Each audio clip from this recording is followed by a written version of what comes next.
What's up, y'all? It's Elle, and I'm gonna give you the Elmatic view on the film All Eyes on Me. So, some of you may not know this. I'm really big on movies. Like, I go to the show by myself all the time. One of my true passions is like directing, acting, casting, production. Love everything about film, just acting in general. I love theater. Grew up a thespian. So I went by myself today, so I can really just sit and pay attention to different things. I notice everything with movies. Um, I would say that I did like the fact that initially it came on with the mother in court winning her trial when she defended herself when she was pregnant with him. Great way to start the movie. The song they should have used, though, in my opinion, would have been I don't know the song off the top of my head. He's like, I was born June 13th, 1971, whatever, that type of thing. Perfect way to start the movie. It should have dived right into her being a revolutionary Black Panther.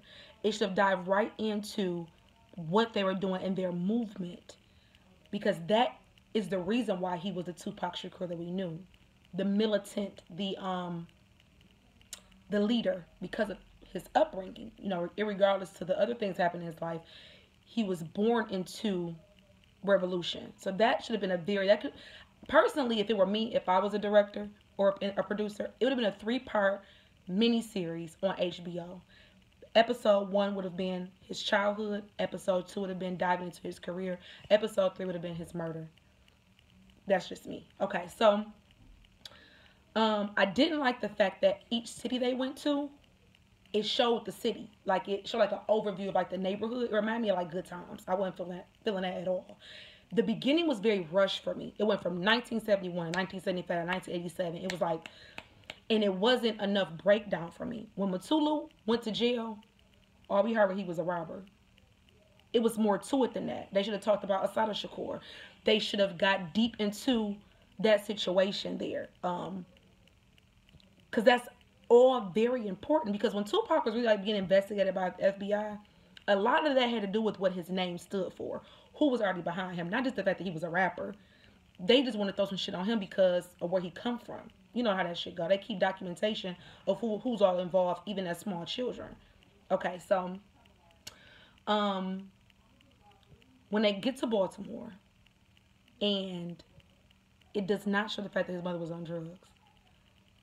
They didn't show that until they got to Oakland. She had been a crackhead. She had been getting high. Jada Pinkett had said that with earlier interviews. She had been doing drugs. They were very poor. They didn't have mattresses to sleep on. They didn't have food. They didn't have anything. Her mother was terribly addicted to crack cocaine. Why wasn't that talked about?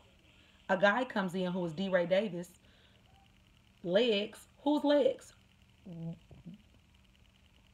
What purpose does he serve? Also, he's bringing y'all, groceries. He be a nigga up outside.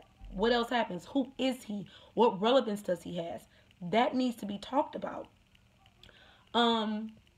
Even then, in that scene where they're talking in the living room, the screen shakes as if the person who's recording the film is like moving the camera. It's like doing this. What? Okay. Again, I'm going to give it a 7 out of 10 because the effort was good. The actor, his mannerisms were down to the T. He overacted a little bit, but to this be his first film, I give him a 10. Because sometimes I was watching that shit like, damn, that nigga look just like Pac. They get to the juice scene, and he says, I for damn sure don't give a fuck about Raheem, is what he says. They scripted that. That's because Juice is my favorite movie, so. But things like that gotta be down to a science. You can't fuck shit. You can't fuck Tupac's movie up. You can't. And you did. And how? We can even go to Jada Pinkett. She already said that a lot of those things were not true. She said that she never heard that poem because she never knew it existed for quite some time. She said they never got into it after a concert. He's never come to, none of those things happened on her end. She was upset. They could have shown the fact that he did do A Different World.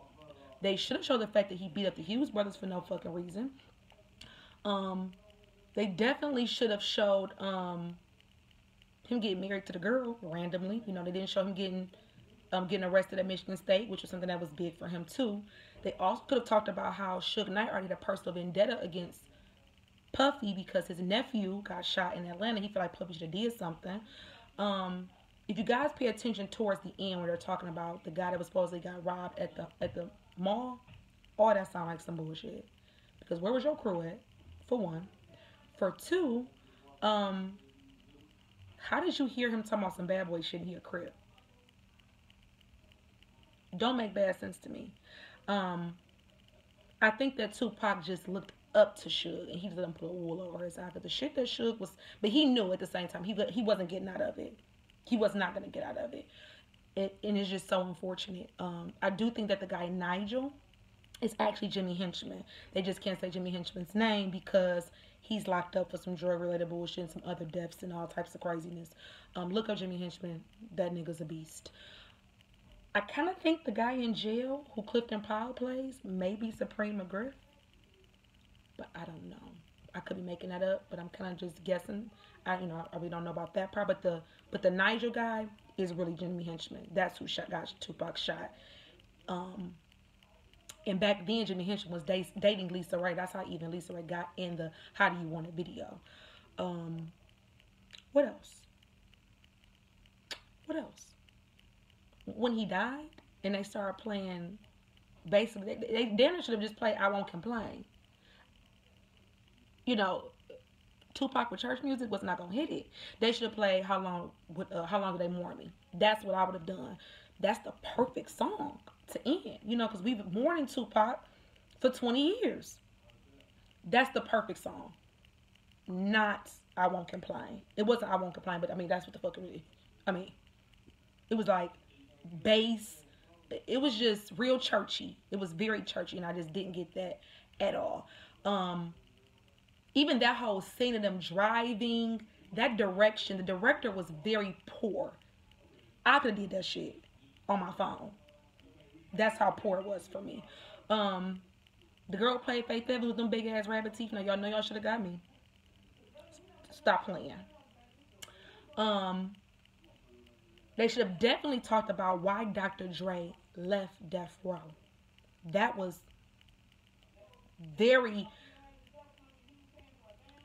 extremely important. Really. Speaking of Death Row, the guy who played Snoop Dogg, why did y'all have Snoop talking over, like the voice over for the guy? And he looked just like Snoop to me. But you got Snoop Dogg, and you can tell it's Snoop talking. You know, I like when Snoop, like on BET, when they play Baby Boy, and they got the man talking over Snoop voice. That's what that shit sounded like. What? No.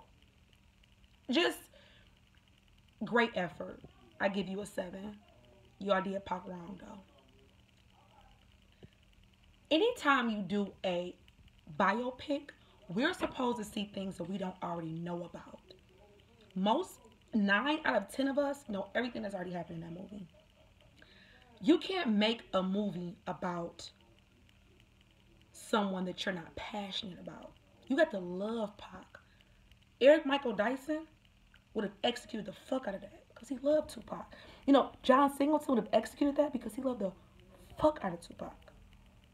Is it Eric Michael Dyson or Michael Eric Dyson? You know what I'm talking about, the long gun guy. He be talking, rapping. He got the class at Howard about Tupac. I might have fucked that up, but you get what I'm saying. It wasn't enough passion in that for me because it wasn't right. It was watchable, if that's a word.